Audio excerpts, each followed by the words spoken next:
Hey guys, welcome back to Dark Souls 3. We are here in the next part of the Ring City after just escaping the dragon fire on that bridge.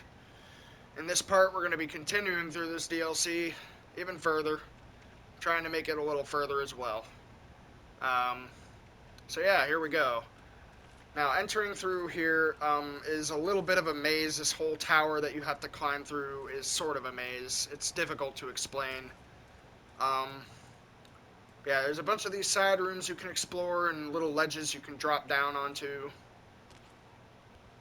And coming through some of these rooms, you'll be ambushed by skeletons, and I believe there's also a mimic in here as well, somewhere.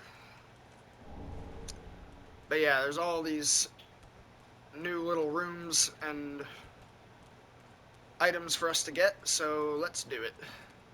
Now, if I'm remembering correctly, yeah, I can see the chest moving. That is a mimic. I don't even need to see the chain to know that's a mimic. Now, if I remember correctly, the area you go to after this little area we're in now is actually relatively close to the end of the DLC. Um, Now, that mimic will drop the Ring of the Evil Eye +3. Ring of the Evil Eye lets you absorb HP from each defeated foe. It's kind of useful, I guess. The +3 version of the ring will just give you a little more HP for each defeated foe. I'm not entirely sure if it's worth using over a different ring, but I don't know. Some people could find uses for it, so I'm sure you can too. Now, I think this hallway with the skeletons is actually where the exit to this little maze tower is, if I'm remembering right. Nope. Just takes us right back to where we were before. Oh, shit. I forgot there was, whoops. I forgot there was a... Oh, what the fuck was that? Okay, so the crystal lizard phased through the wall. Okay, yeah, that's my fault. I wasn't able to kill the crystal lizard because he phased through a wall. What the fuck, from? But, yeah, when you're exploring this area in embered form, you will be invaded. Oh, we got his... Huh. Okay, we got his stuff anyway. Neat. But yeah, while you're exploring this area, you will be invaded by the Moaning Knight, which is another NPC invader. And once we encounter him, you will probably recognize him. Oh wait, never mind. I thought... Yeah, never mind. I thought it was actually supposed to be Lap that invades you because he goes hollow later on. But it turns out it's just someone completely different. In fact, Oh, I'm dead. No, I am not. What? Okay. I just want to leave. Okay, thanks. Maybe I'm just gonna use pyromancy on him. See if that works. Did he just... Okay, when I came up the stairs, I saw him moving in that direction. So I was like, did he kill himself? And yes, he did. He absolutely killed himself. I don't know why he did that. Maybe because I was like going this way down the stairs, he assumed that he had to go further in this direction to reach where I was. His AI just sort of wonked out there. That was funny. I've never seen an NPC invader do that. Wow. Well, I'm really glad he killed himself and not me, because that would have sucked. But honestly, he kind of reminds me of Aegon of Karim from the main game, the bodyguard of Irina. Because he kind of has the same looking weapon and the same looking armor set, so I don't know if that's supposed to be him or like an ancestor of him, since this DLC sort of does take place in like a different timeline or something. I don't know. There is a lot to this DLC, and the story is very interesting to this DLC, of course. But I just don't know enough about it to actually make my own sort of judgment on the content of said DLC. Now, I'm pretty sure... Yeah, I'm already lost, in case you guys couldn't tell.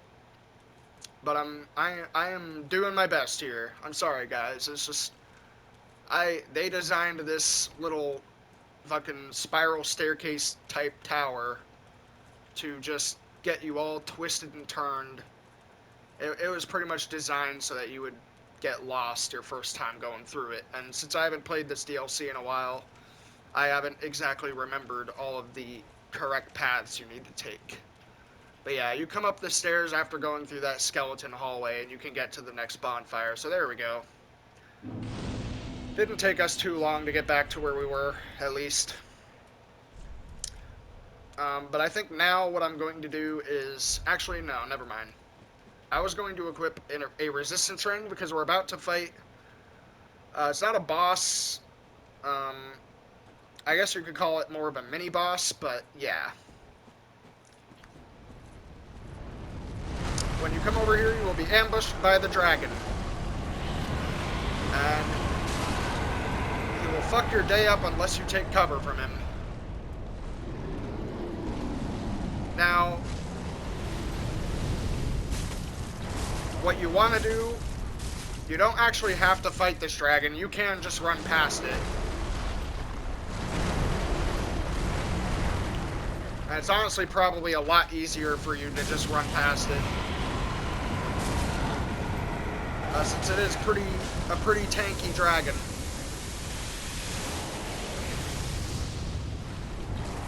But if you can knock him down, you can get yourself a nice little item, I think. If I remember correctly. And you gotta be careful, because he can knock you off this bridge, too.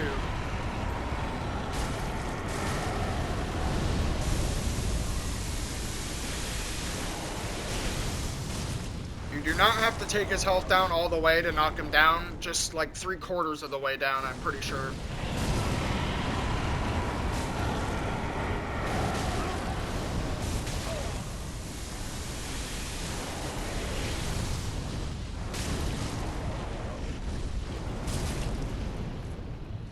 Okay. I'm trying to avoid getting slammed by him.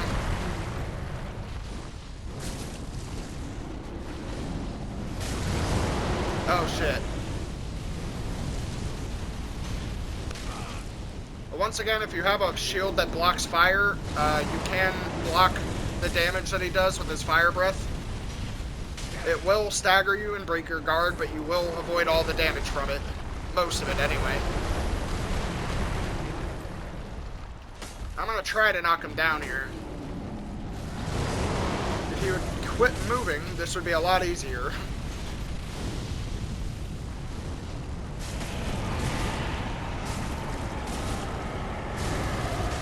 Oh, shit.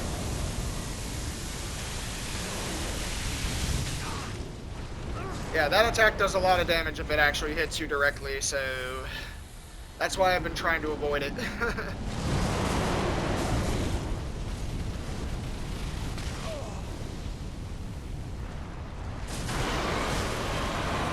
Uh-oh. This is like his rampage attack that he does when you get his health lower. It's actually kind of a pain in the ass of an attack, too. Because he will do a lot of damage to you during that little rampage. I'm really trying to kill him here. There we go. What you want to do is stagger him, and then come to his head and riposte him.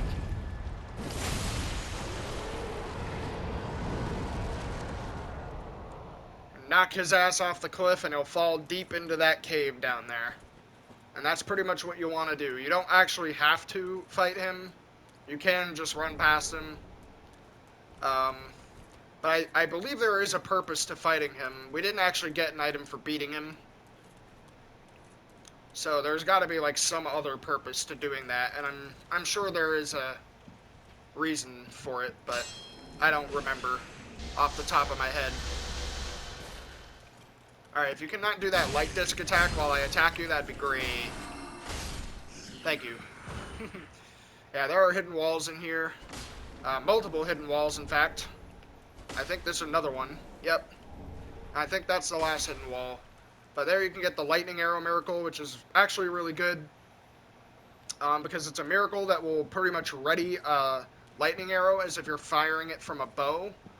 And it will allow you to hold the arrow back, so like you don't have to cast it right away. You can sort of like pick and choose a time to release the arrow at your chosen target. So it's pretty useful for like more precise spell casting in PvP. I've seen it used tons of times, so yeah. Now, this is a statue of Gwyn, and what he is holding in his hand there is really good, and I would like to get that before we really do anything else here. So if I... Yes, here it is. There's an elevator here that acts as a shortcut. Coming up here, opening this gate, boom, bonfire. And just like that, the DLC is pretty much over, because, like, right after you get past this room with Gwen's statue in it, pretty much everything past that point is nothing but boss battles, so we're pretty much done with the rest of the DLC. All that's left for us to do is explore the bosses. Now you can sidestep off the elevator at the right time here to come into this little nook, and if you come down, you can actually land where that statue was to get that item. And hopefully I can do it right the first time. Yes. And there, you can get the Chloranthi ring +3. Now, obviously, probably doesn't even require an explanation. The purpose of the Chloranthi ring is to increase your stamina recovery speed. So naturally, getting the +3 version of that ring will give you the maximum possible stamina recovery speed with that ring. Now, if you come the other way, you can come in here, and there is a hidden wall in this room if you attack this statue. And down here is another boss battle. Now, the boss battle down here is with the hardest optional boss in this game, in my opinion. And quite frankly, guys, I don't think I'm going to be able to beat him by myself in this playthrough. And I would kind of feel embarrassed doing a recording where I have, like, someone summoned to help me fight it instead. I suppose I could always come back to this game in the future and attempt to beat him by myself. And then if I ever get, like, a recording where I'm able to beat him, then I could upload it to YouTube. But for the purposes of this playthrough, I don't think I'm going to be doing that. At least right away, because I just feel like it will make this playthrough and this DLC drag on for far, far longer than it really needs to. New enemy type. A ringed knight that uses 2 great sword weapons at the same time, and they are very good. He also has a lot more health.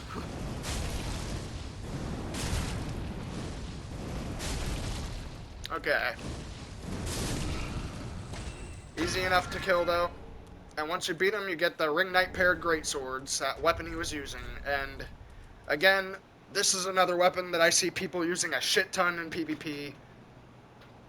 It has scaling all across the board, and it is just overall a very good strength weapon. And then, of course, that weapon art is also really good at punishing people when they get a little too feisty in PvP. The weapon art will allow you to basically gain infinite hyper armor and punish people that just get a little too, like I said, people that just get a little too greedy in PvP and mash the R1 button. You can use that weapon art and just fuck their day up.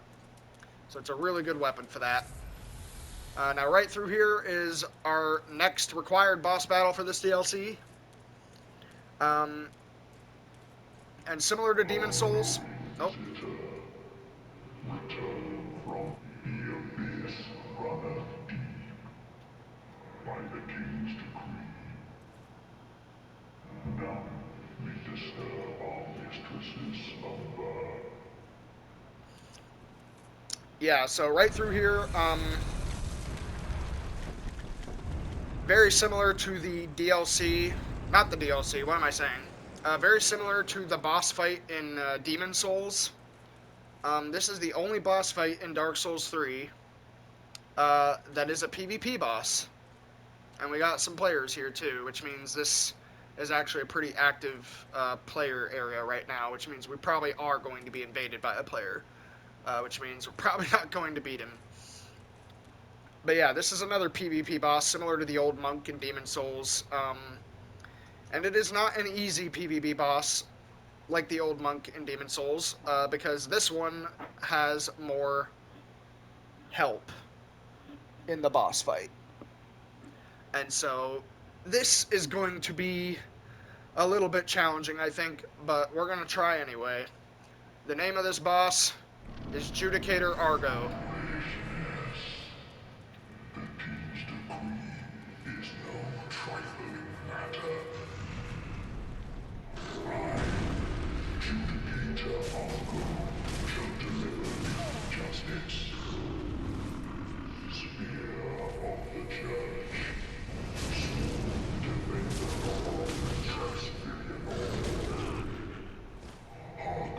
He does a lot of damage too.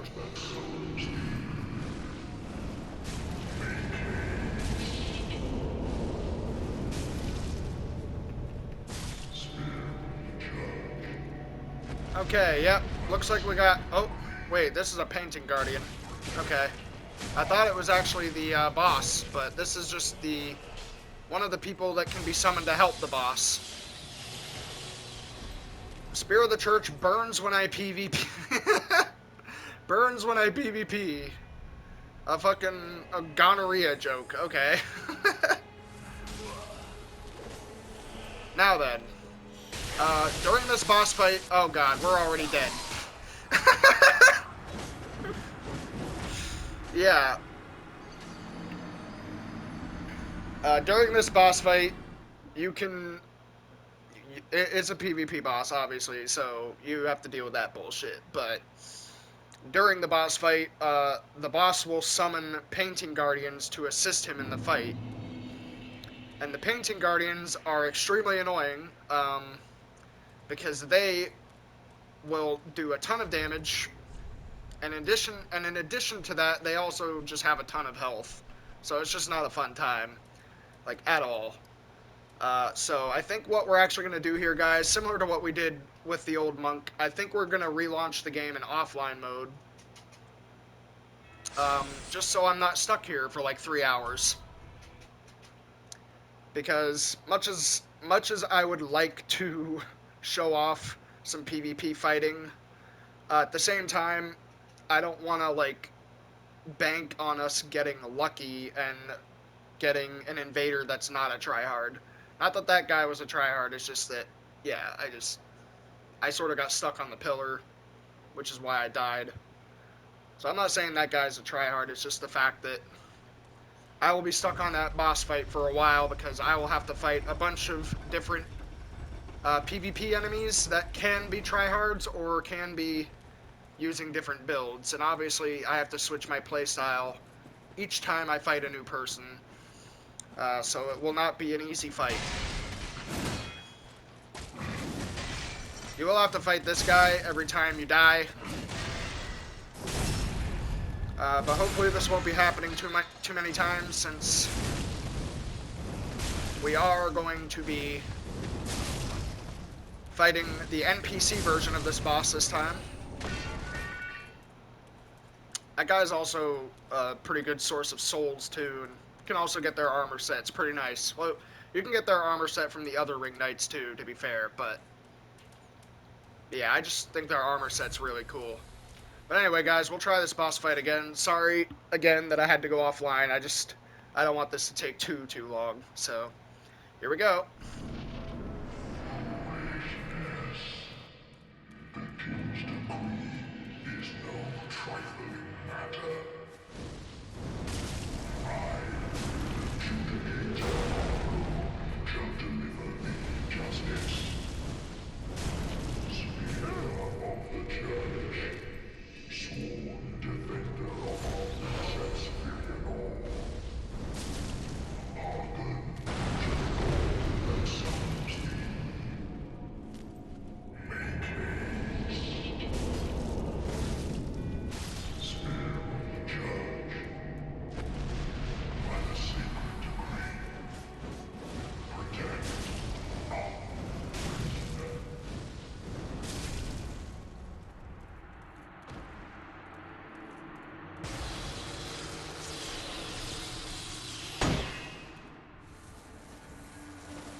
I never actually took the time to appreciate the boss music in that fight. It's actually kind of cool.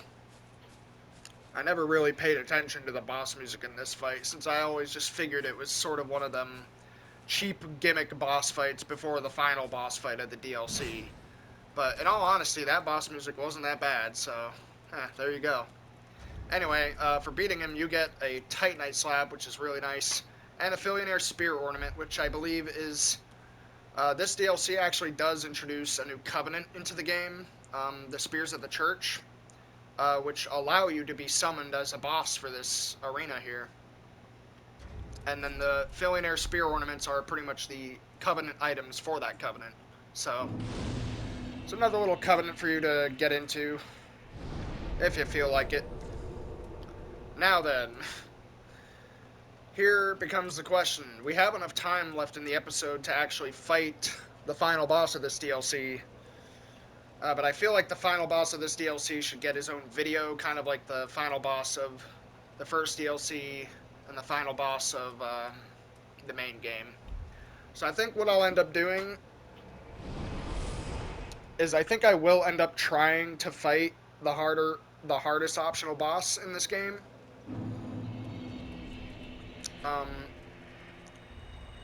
Frankly, because for one of two reasons. Number one, I do not think I will beat it, so it won't really be too annoying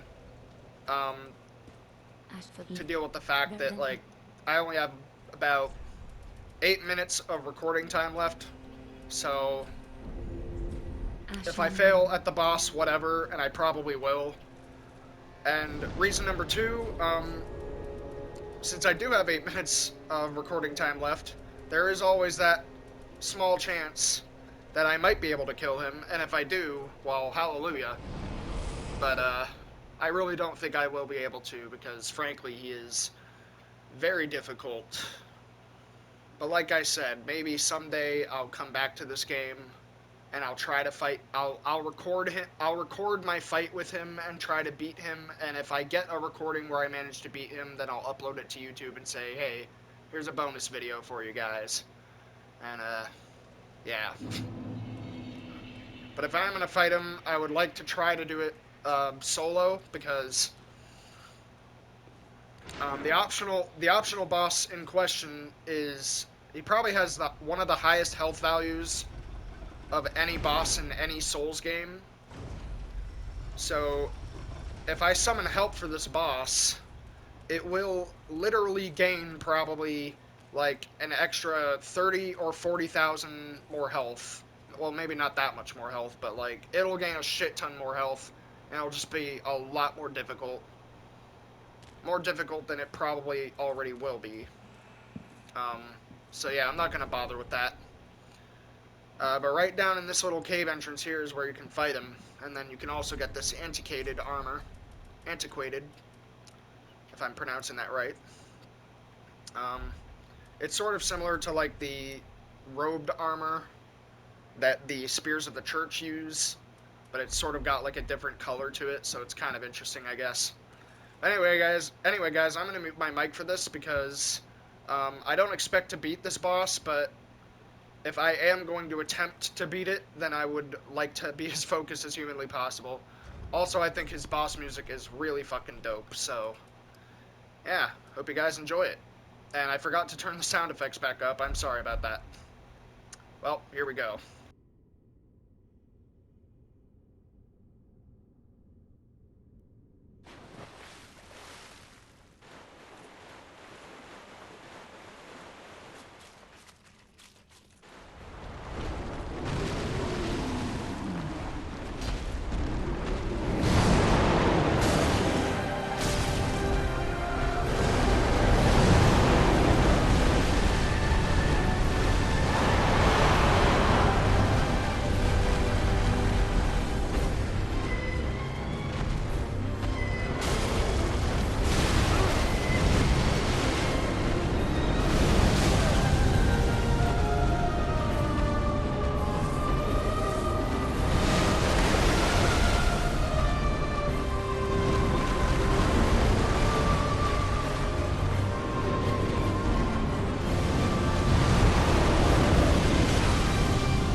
Yeah, sorry guys. I know it's a bit of a disappointing boss battle. It only lasted all of about 3 minutes, and I was getting my ass kicked because, frankly, I really just do not know how to fight him properly. And that's sort of the issue I have with that optional boss. It's not just the fact that it's difficult to hit him, and his hitboxes are huge, and he has like 50,000 health. It's not just all of that. It's also the fact that I just really don't know how to fight him. So I'm sorry if it's a bit underwhelming. Um, but that's really all there is to it. I would show off more of it if I could, but I suck at that boss, and it will literally take me 5 million years to beat him. And that's not time that I have since I'm recording a playthrough here. But maybe someday I can release a bonus video where I do beat him if I manage to get a successful recording attempt. But in any case, that was Darkeater Meteor. Uh, that was the dragon that we were pretty much tasked with defeating. Um, and he is one of the toughest optional bosses in this game, if not the toughest optional boss in this game, in my opinion. His soul can be used for a lot of useful, I think a useful weapon and a useful spell, but obviously I won't be able to show that off because I'm never going to be able to beat him. But hope you enjoyed the boss fight nevertheless. I wanted to at least show it off before I ended my playthrough, so you guys would know more about it. So I wasn't just skipping a boss fight. Anyway, when we come in here, we can meet Princess Filianor, or whatever her name is.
Anyway, yeah, just like that, we touch the egg, or the cracked shell of an egg that she's holding.